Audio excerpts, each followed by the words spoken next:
Percaya pada Yesus itulah untungku. Dia hiburkan hati yang susah. Percaya pada Yesus itulah untungku. Hidup senang selamanya. Percaya pada Yesus itulah untungku. Dia hiburkan hati yang susah. Percaya pada Yesus itulah untungku. Hidup senang selamanya. Inilah untungku dalam dunia yang gelap. Jika di hatiku Yesus tinggal tetap. Percaya pada Yesus itulah untungku. Dia hiburkan hati yang susah. Percaya pada Yesus itulah untungku. Hidup senang selamanya. Inilah untungku dalam dunia yang gelap. Jika di hatiku Yesus tinggal tetap. Ikutlah Tuhan sekarang. Ikutlah selamanya. Haleluya. Segala kesusahan Dia tanggung. Dia pimpin sampai surga. Ikutlah Tuhan sekarang. Ikutlah selamanya. Segala kesusahan Dia tanggung. Dia pimpin sampai surga. Senang selalu senang, oh senang selalu senang. Selamanya Tuhan sertaku, selamanya Tuhan sertaku. Senang selalu senang. Haleluya. Senang selalu senang. Senang selalu senang. Selamanya Tuhan sertaku, selamanya Yesus sertaku. Senang selalu senang. Inilah untungku dalam dunia yang gelap. Jika di hatiku Yesus tinggal tetap. Percaya pada Yesus itulah untungku. Dia hiburkan hati yang susah. Percaya pada Yesus itulah untungku. Hidup senang selamanya. Haleluya. Ikutlah Tuhan sekarang. Ikutlah selamanya. Haleluya. Segala kesusahan Dia tanggung. Dia pimpin sampai surga. Ikutlah. Ikutlah Tuhan sekarang. Ikutlah selamanya. Segala kesusahan Dia tanggung. Dia pimpin sampai surga. Senang selalu senang, oh senang selalu senang.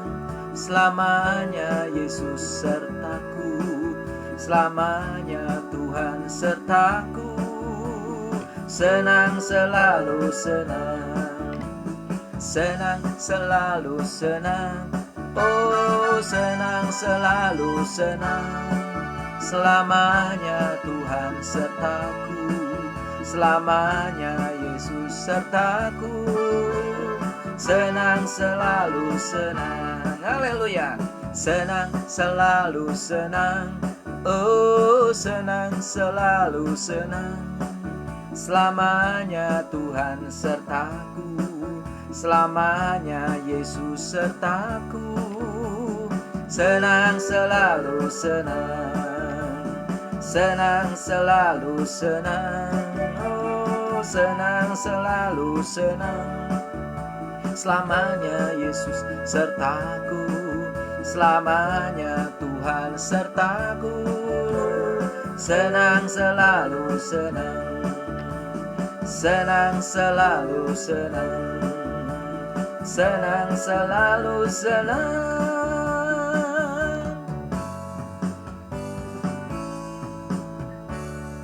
Haleluya. Puji Tuhan, saudara sekalian. Ada kuasa dalam pujian, ya. Lagu pujian itu kalau dinyanyikan dengan sungguh hati, itu menambah iman, saudara sekalian. Ya. Menambah cinta kita kepada Tuhan, Bapak Ibu. Sungguh. Karena itu jangan anggap remeh yang namanya pujian, saudara. Ada kuasa dalam pujian, sungguh. Ya. Ada orang yang bertobat bukan dengar khotbah, dengar pujian. Sungguh, saudara. Ada orang disembuhkan karena puji-pujian. Sungguh ada kuasa dalam puji-pujian. Paulus dan Silas mendapatkan mujizat besar ketika ia di penjara. Tuhan adakan gempa bumi besar. Karena apa? Karena mereka menyanyi memuji Tuhan. Sehingga mereka bisa keluar dari penjara. Bukan kabur, saudara. Tidak. Pintu-pintu penjara terbuka. Pasungan mereka itu terbelah. Mereka bisa lepas dari penjara. Bahkan kepala penjara yang ketakutan. Dan kepala penjara itu dimenangkan. Menerima Yesus sebagai juru selamat. Mengapa? Karena pujian. Sudah bisa baca itu kisahnya dalam Kisah Para Rasul 16. Ya, ayat 1 sampai selesai. Jadi saudara sekalian, mari kita selalu memuji Tuhan. Tuhan kita luar biasa. Tuhan kita hebat. Tuhan kita dahsyat. Haleluya. Baik, saudara sekalian, selamat pagi. Salam dalam kasih Tuhan Yesus. Dan salam jumpa kembali dalam renungan pagi untuk hari ini, hari Sabtu tanggal 2 April tahun 2022. Dan mari kita akan lanjut lagi pembahasan kita mengenai Titus 2 ayat 12. Ya. Titus 2 ayat 12. Di sana ditulis bahwa Allah mendidik kita, saudara sekalian. Ya. Masih ingat dengan apa Allah mendidik kita? Ya, dengan firman Allah dan Roh Kudus. Supaya apa Allah mendidik kita, saudara-saudara? Yang pertama, supaya kita meninggalkan kefasikan. Kefasikan itu kejahatan. Yang kedua, supaya kita meninggalkan keinginan duniawi. Supaya kita jangan keduniawian, saudara sekalian. Yang ketiga, supaya kita hidup bijaksana. Yang keempat, supaya kita berlaku adil. Dan yang kelima, supaya kita beribadah selama dalam dunia ini. Nah, kita sedang membahas poin yang kelima ini, saudara-saudara. Allah mendidik kita supaya kita hidup beribadah. Nah, berbicara ibadah, ibadah yang bagaimana? Yang berkenan kepada Allah, saudara-saudara. Jawabannya yang pertama adalah Yakobus 1 ayat 26. Beribadah itu harus disertai dengan menjaga mulut. Mengekang mulut, jangan ngomong sembarangan.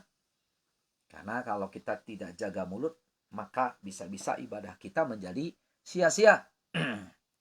Yang kedua, Yakobus 1 ayat 27. Beribadah itu harus juga disertai dengan kita mengunjungi yatim piatu dan para janda-janda miskin dalam kesusahan mereka. Kita kunjungi, kita doakan, dan kita beri bantuan kepada mereka. Yang ketiga, Ibrani 12 ayat 28. Ibadah itu harus dengan rasa hormat kepada Allah dan takut akan Allah. Yang keempat, Ibrani 9 ayat 14. Ibadah itu harus disertai dengan suci hati. Ketulusan hati, saudara-saudara, dengan sungguh hati. Yang kelima, 2 Timotius 3 ayat 1 sampai 5. Ibadah itu harus disertai dengan kuasa ibadah. Karena memang ibadah itu ada kuasanya. Ya. Kuasa apa, saudara? Kuasa membuat kita jadi kudus. Ya. Bagaimana caranya? Nanti sudah bisa baca di rumah ya, 2 Timotius 3 ayat 1 sampai 5. Yang keenam, 1 Timotius 4 ayat 7. Kalau kita beribadah, kita harus menjauhi yang namanya okultisme. Tahayul, ramalan, ya. Cap jisyo, 12 sio loh, sudah termasuk di dalamnya. Itu tidak boleh lagi dipakai oleh kita yang beribadah kepada Allah, saudara-saudara. Jimat-jimat, perdukunan, dan sebagainya, ya. Ingat itu, Bapak Ibu. Sayang, banyak orang Kristen masih kedukun. Banyak orang Kristen masih percaya tahayul. Banyak orang Kristen masih percaya cap jisyo. Aduh, Tuhan sedih sekali saudara melihat orang Kristen seperti itu. Kita jangan ya Bapak Ibu, harus bertobat mulai hari ini. Kemudian yang ketujuh, 1 Timotius 2 ayat 9. Beribadah itu harus disertai dengan berbuat baik. Berbuat baik, dan berbuat baik. Orang beribadah itu harus berbuat baik, saudara sekalian. Ya, masa iya beribadah tapi jahat? Nggak cocok. Orang beribadah itu pasti berbuat baik. Orang yang berbuat baik belum tentu merupakan ibadah. Tapi orang yang beribadah harus berbuat baik, saudara sekalian. Kemudian poin yang ke-8, Filipi 3 ayat 3. Beribadah itu harus disertai dengan sunat hati. Saudara dan saya harus disunat. Tapi bukan sunat jasmani. Melainkan sunat hati atau sunat rohani. Hati kita dibersihkan. Ya. Sunat itu dipotong.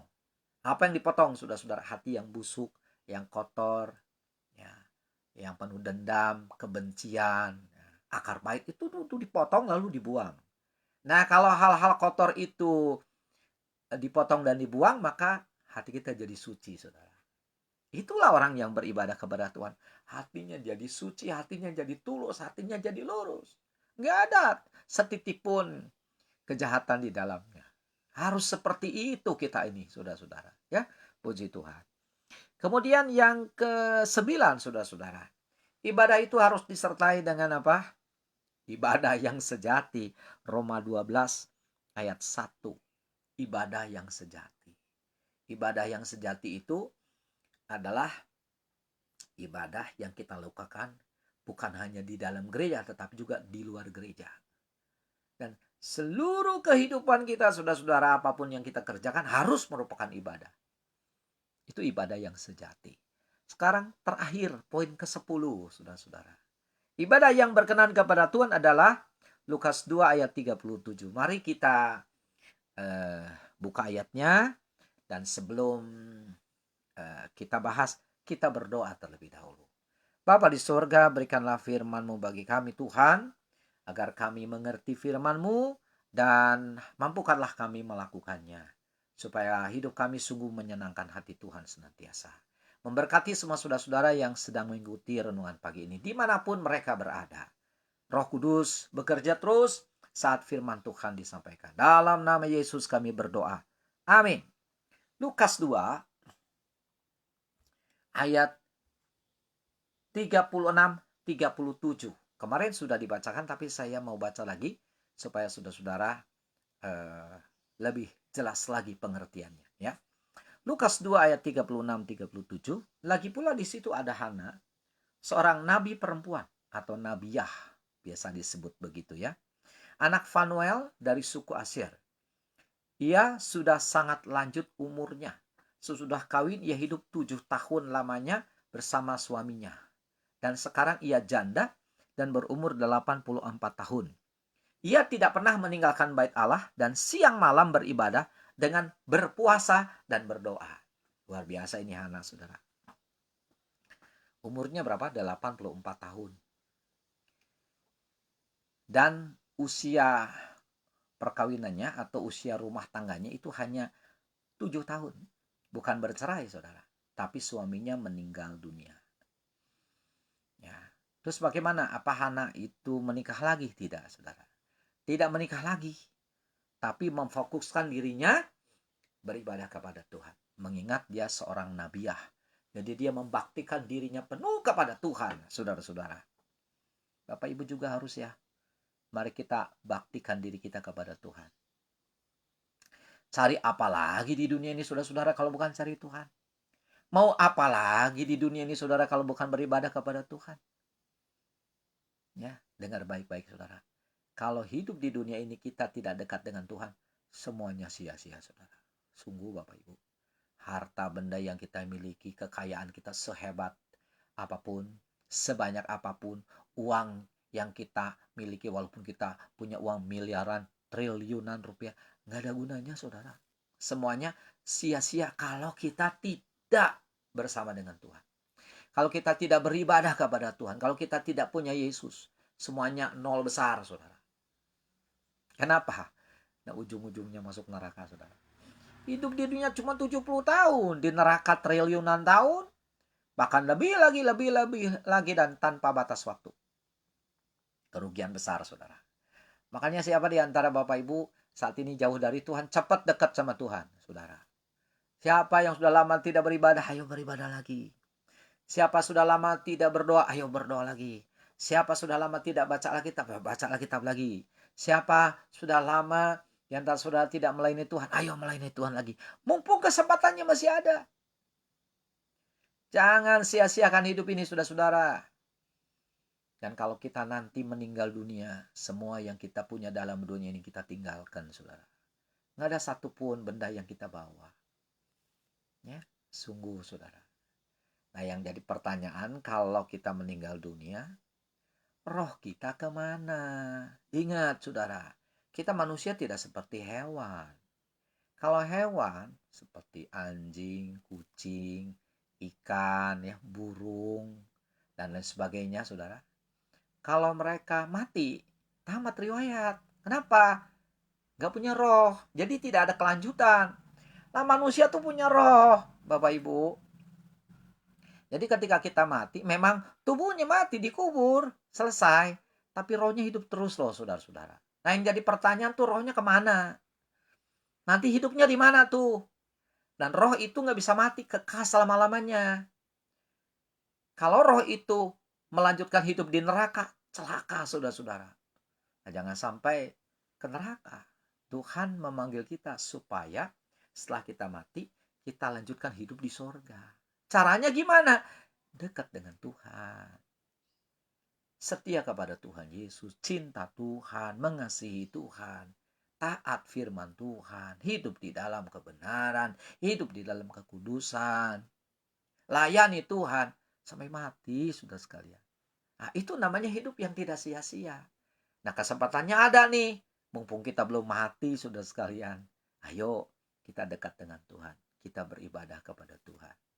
Ya, sama seperti Hana, baktikan dirinya kepada Tuhan full sampai mati.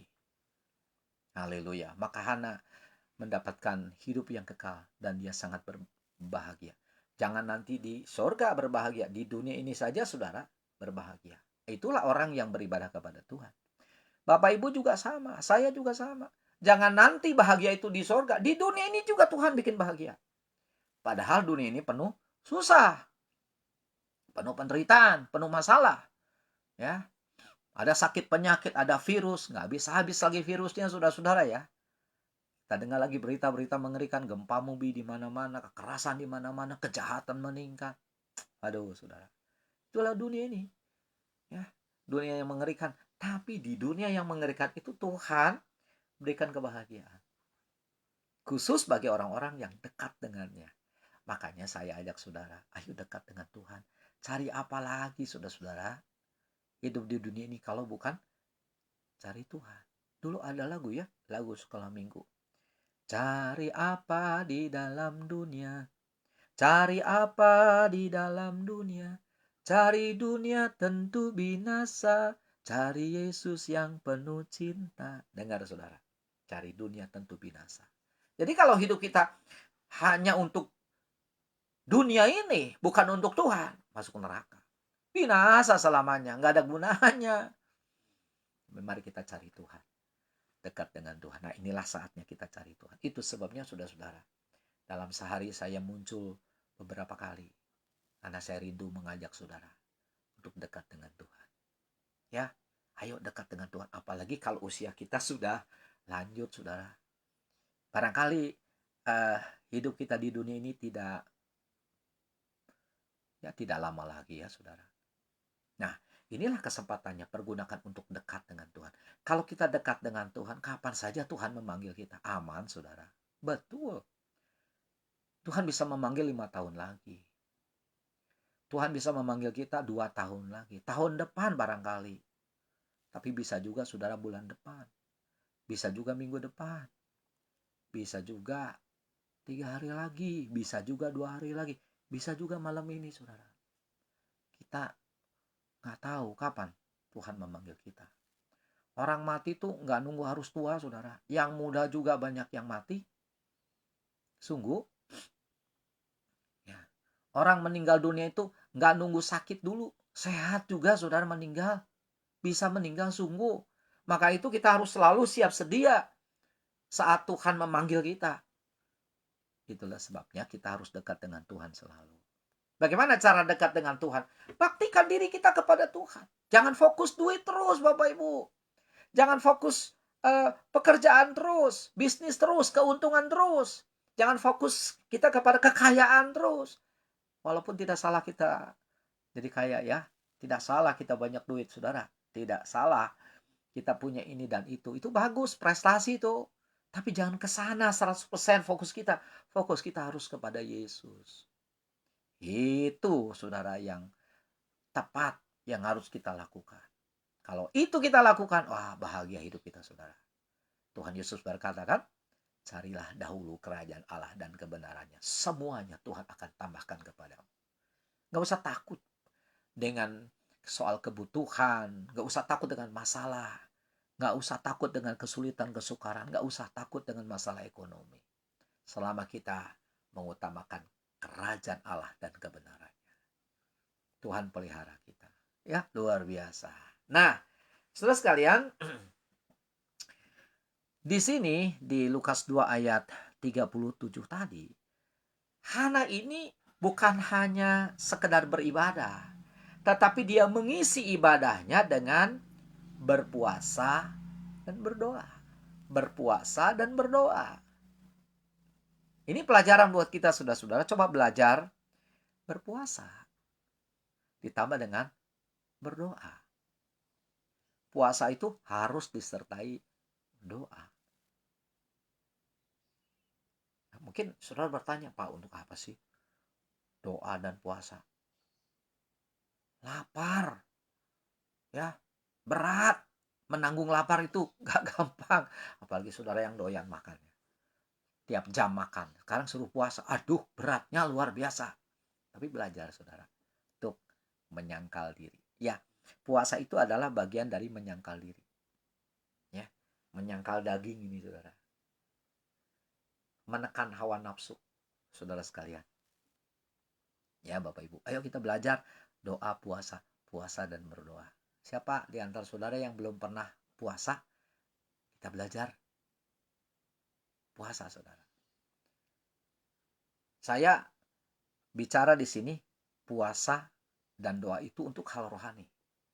Jangan saudara berpuasa sekedar untuk diet, ya, sekedar untuk menguruskan badan. Ya, itu juga bagus, nggak salah. Tapi yang saya maksudkan di sini bukan untuk itu. Tapi puasa doa ini ada tujuannya. Apa tujuannya, saudara? Ayo kita lihat tujuannya ya. Dalam Roma 14 ayat 17. Roma pasal 14 ayat 17. Bapak Ibu, ayo kita buka Alkitab kita. Ini jawabannya nih. Ini penting sekali, saudara sekalian. Roma 14 ayat 17. Sebab kerajaan Allah bukanlah soal makanan dan minuman. Nah, ini dia. Jadi kalau kita berpuasa, kita tidak makan, kita tidak minum. Dan itulah kerajaan Allah. Bukan soal makan, minum. Jadi ketika kita berdoa dan berpuasa, kita sedang menurunkan kerajaan Allah atas hidup kita.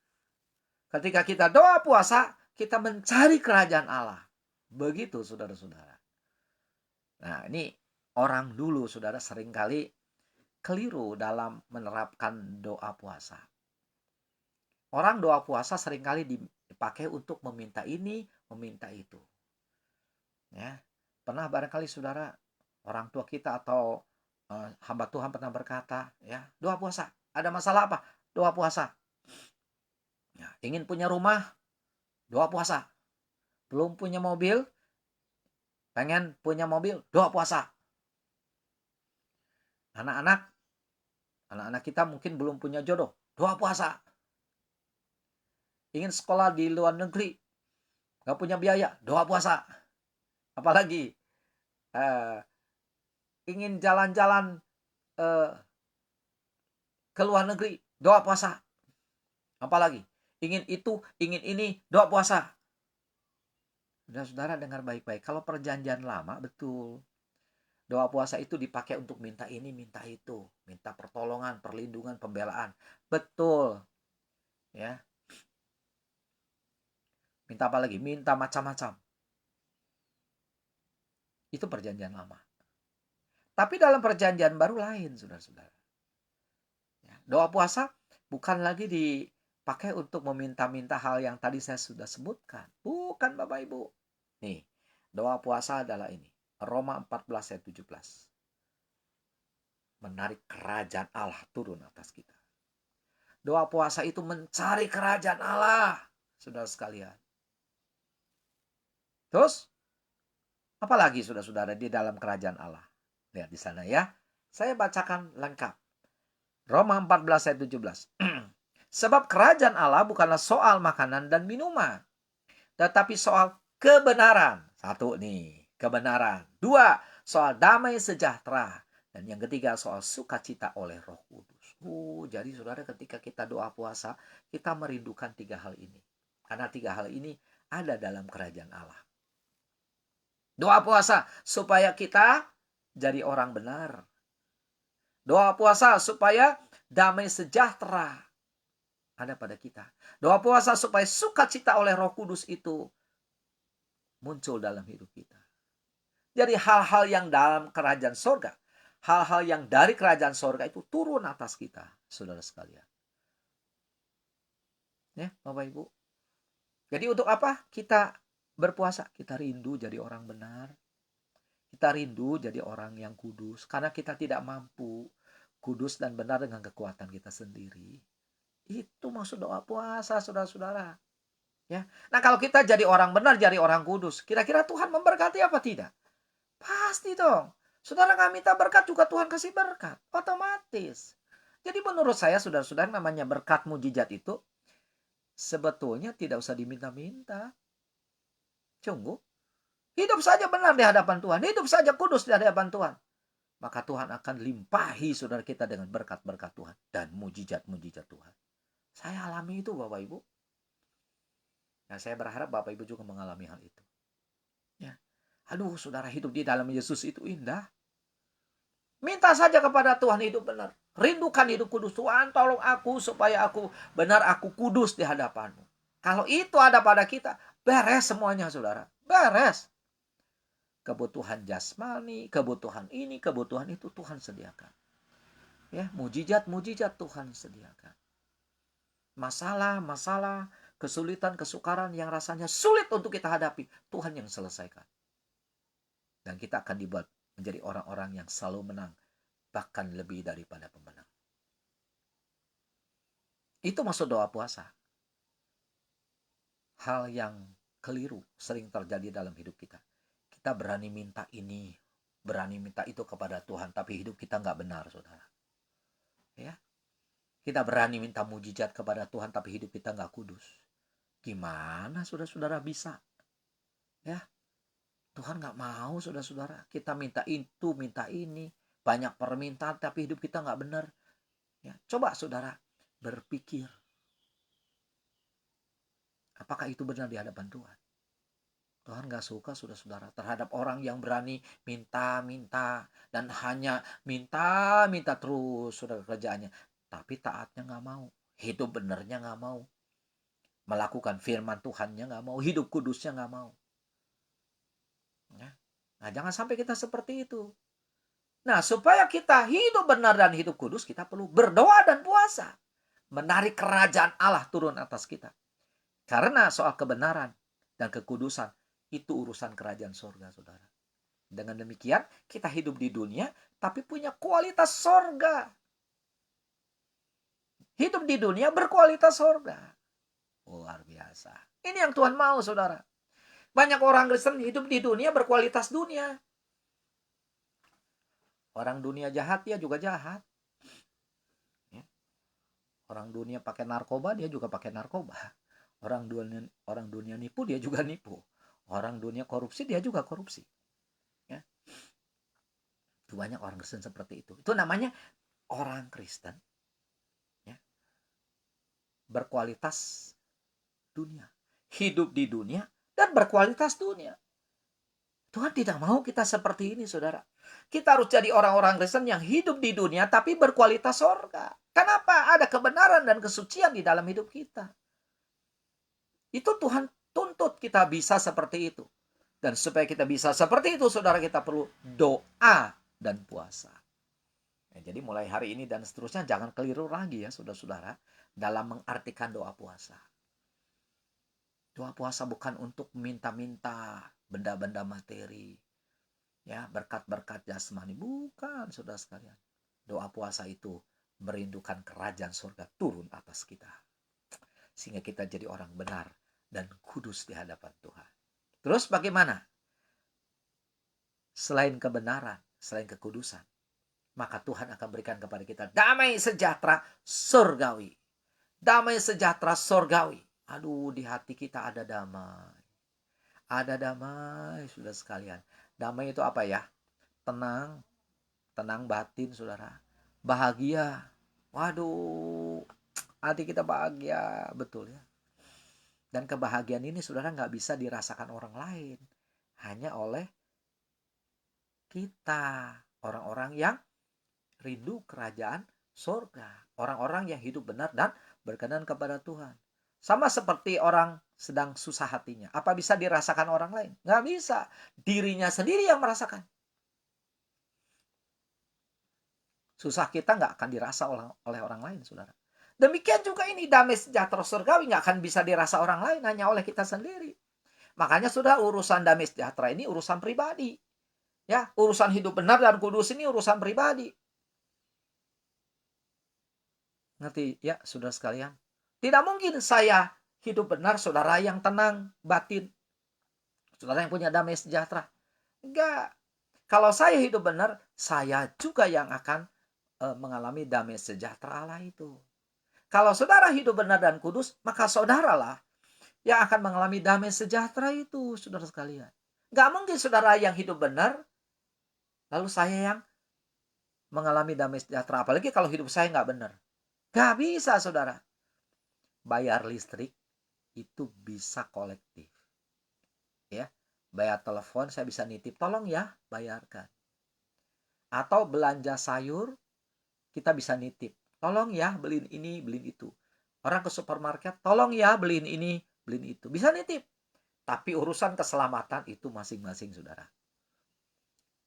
Urusan hidup benar, urusan hidup kudus, itu urusan masing-masing. Nggak bisa kolektif, saudara. Itu sebabnya kita harus bertanggung jawab terhadap diri kita masing-masing di hadapan Allah. Makanya kita perlu doa dan puasa. Supaya kita hidup benar di hadapan Tuhan, hidup kudus. Dan mengalami damai sejahtera.